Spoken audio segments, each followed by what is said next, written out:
Hi friends, நான் உங்கள் தோழி ஜெயஸ்ரீ. இன்றைய காணொளியில் யமதர்மராஜாவும் 3 நல்ல அரசியல்வாதிகளும் என்ற தலைப்பில் ஒரு குட்டி சிரிப்பு கதை பார்ப்போமா? நமது நாட்டுல இருக்கிற 3 அரசியல்வாதிகள் இறந்து யமலோகத்துக்கு போனாங்களாம். 3 பேருமே நல்லவங்க, மக்களுக்கு நல்லதை செஞ்சவங்க, புண்ணியம் நிறைய சேர்த்து சொர்க்கத்தை எதிர்பார்த்து யமலோகத்துல காத்திருந்தாங்களாம். ஆனால் இருவருக்கு மட்டுமே சொர்க்கம், ஒருவருக்கு நரகம்னு யமதர்மராஜா தீர்ப்பு கொடுத்தாராம். மூன்றாவது நபருக்கு ஆத்திரம் தாங்க முடியல. அவர் யமதர்ம ராஜாவுகிட்ட போய், நாங்க 3 பேருமே மக்களுக்கு நல்லது செஞ்சோம், அப்படி இருந்தும் ஏன் எனக்கு மட்டும் இந்த தண்டனைன்னு கேட்டாராம்.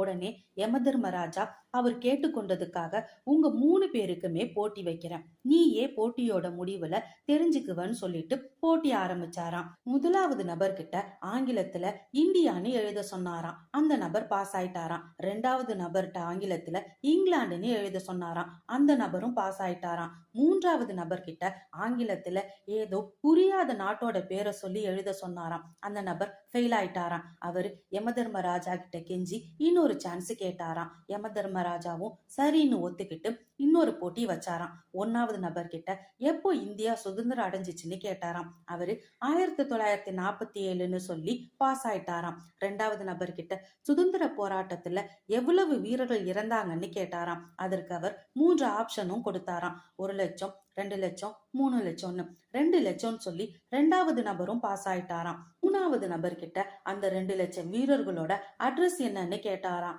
3வது நபர் அதிர்ச்சியாகி தோல்வியை ஒத்துக்கிட்டு நரகத்துக்கு போக ரெடி ஆயிட்டாராம். அப்போ யமதர்மராஜா சொன்னாராம், உங்களோட நாட்டுல ஒரு மேனேஜ்மெண்ட் இருக்குன்னா அதுல என்னதான் ப்ராஜெக்ட் நிறைய செஞ்சு நீங்க நல்லா உழைச்சாலும் கூட மேனேஜ்மெண்ட் மனசு வச்சாதான் ப்ரமோஷன். அத போல இது என்னோட அரசாங்கம், சொர்க்கத்துக்கு போகணுமா நரகத்துக்கு போகணுமான்னு நான் தான் முடிவு பண்ணுவேன்னு சொன்னாராம். இந்த கதை பிடிச்சிருந்துச்சுன்னா லைக் பண்ணுங்க, ஷேர் பண்ணுங்க, சப்ஸ்கிரைப் பண்ணுங்க.